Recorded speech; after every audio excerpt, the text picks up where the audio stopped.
Hey, what is going on, ladies and gentlemen? My name is Quarbit, and welcome to March Modness, where for the entire month of March my goal is to showcase as many mods as I can for EU4. I'll be covering some of the really big game-changing mods later on, but I've been quite busy as of recently, so I thought I would at least try to get something out. So to start off this month, I'm going to be bringing you a couple of mods which really serve to enhance your EU4 vanilla experience. Some of these will be graphics-based, music, or just UI adjustments, but all of them will be Iron Man compatible, so you don't have to worry about losing your achievements. If there are any mods you want me to spotlight this month, then let me know in the comments below. Also, it'd be really cool if this video hits 1,000 likes, so leaving a like would be hugely appreciated. In no particular order, let's start with one of the ones that I've been using for a pretty long time, and you may have seen me use in videos, and that's going to be the Great Exhibition by mod author Aetherum. It's an absolutely beautiful mod that replaces event pictures with gorgeous paintings.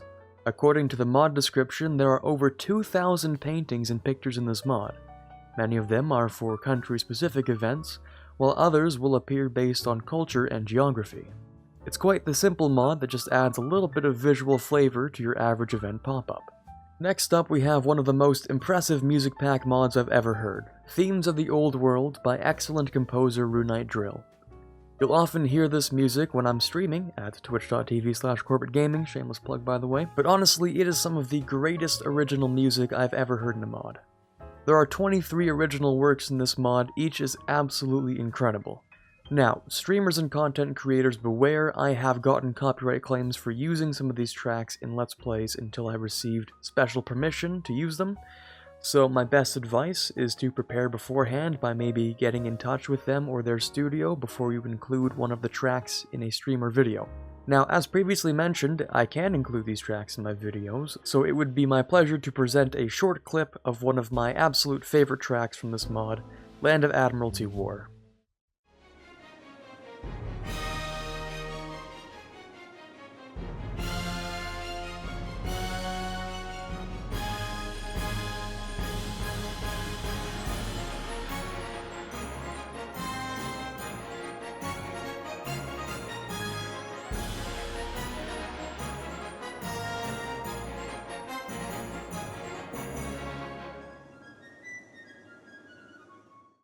And if that didn't convince you, then there's also a special track in there just for you Byzantophiles.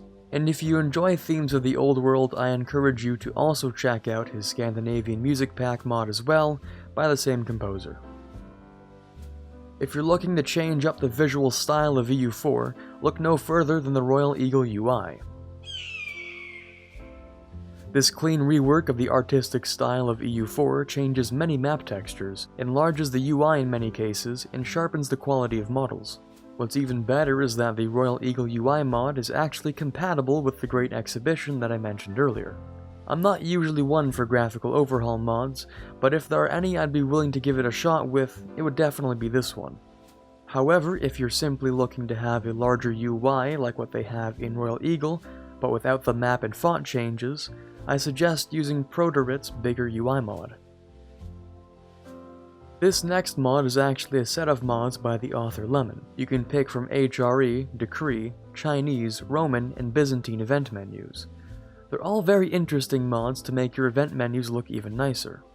These add stylized borders to your event menus with many different themes.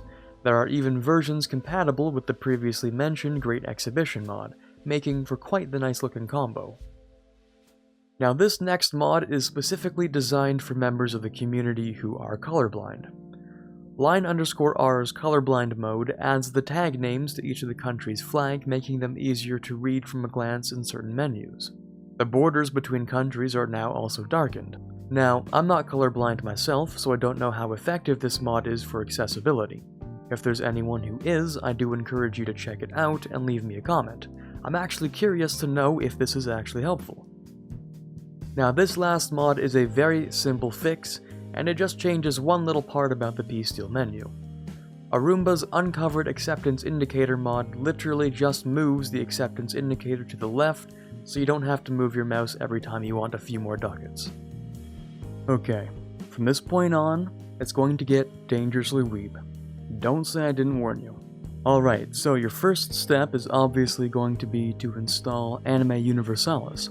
This will give you 30 loading screens, new portraits for advisors, and will replace about 40% of the events with different artwork. You'll also get new national ideas pictures and age pictures. And if you aren't satisfied with how you've corrupted this game so far, you can also go ahead and install a mod by the name of Waifu Universalis. I'm not sure if they're compatible, but Waifu Universalis gives you 37 more event pictures, nearly 1,000 portrait flags, 37 advisors, and 12 more loading screens. Wow, this isn't a script I thought I would ever be writing. But there you have it, now your entire game has been weebified, and I truly hope you feel satisfied with your life. If there are any mods you'd recommend for this list, or you want me to check out personally, then let me know down below. I have a really interesting set of mods planned for the next video, so I hope you'll stick around to find out what it is. That's it from me for today, this is Quarbit signing off, and as always, have a fantastic day. I'd like to take a second to thank all of the patrons for the month of March, starting with the ones we have in the General tier: Quiet Guy, Brennan Arsenault, Ben Greenhagen, Torvald, Dire Avenger, and Farron. Those we have in the Prince tier: Snow Raven, Rockbox 2020, and Robert Colino. Those we have in the King tier: Chewy Shoot and Natsuki. In the Elector tier, we have TFLJ Martis. And in the Conqueror of Worlds tier, we have The Watcher. Thank you guys so much for your pledges this month, it means a lot to me, and I truly cannot thank you guys enough.